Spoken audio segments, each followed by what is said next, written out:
సరే sir, example అంటే 100 మంది దోషులు తప్పించుకున్నా పర్లేదు గానీ, ఒక నిర్దోషికి శిక్ష పడకూడదు. ఇది నేనెప్పుడూ విన్న ఒక డైలాగ్ ప్రతి సినిమాలో. సో, అదే మర్డర్ చేసిన వ్యక్తికి లాయర్ మీరు సీనియర్ లాయర్. మీకు సక్సెస్ పర్సెంటేజ్ ఎక్కువ. అవతల పక్క ఒక జూనియర్ లాయరో లేకపోతే ఆమెకి లాయర్ పెట్టుకోవడానికి కూడా స్కోప్ లేకపోతే మీరు వాదిస్తారా? వాదించరా? మర్డర్ కేసులలో మనకు ఒక అడ్వాంటేజ్ ఏంటంటే ఆపోజిట్ గవర్నమెంట్ లాయర్ ఉంటాడు. Government lawyer. గవర్నమెంట్ లాయర్ ఎప్పుడు కూడా కొద్దిగా మంచి సౌండ్ ఉన్న నాలెడ్జ్ ఉన్న లాయర్లే పెడతారు. అటు సైడ్ జూనియర్ లాయర్ వచ్చే అవకాశం లేదు. ఓకే. కాబట్టి వాళ్ళు అదే పని మీద అదే కోర్టులో ఉంటారు కాబట్టి వాళ్ళు ఎక్స్పర్ట్సే ఉంటారు.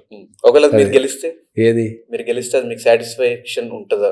బీయింగ్ ఏ ప్రొఫెషన్ 100% సాటిస్ఫాక్షన్ ఉంటుంది.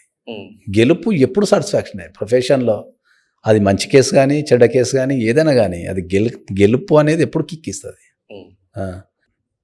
కాబట్టి ఇంత కోర్టు చూసుకోవాలి. మిగతా అంతా మేము సాధ్యమైనంత వరకు మాకు ఎవరైతే క్లయింట్ నమ్ముకొని వస్తారో వాళ్ళకి 100% అన్ని విధాలు న్యాయం చేయడానికి ట్రై చేస్తాం.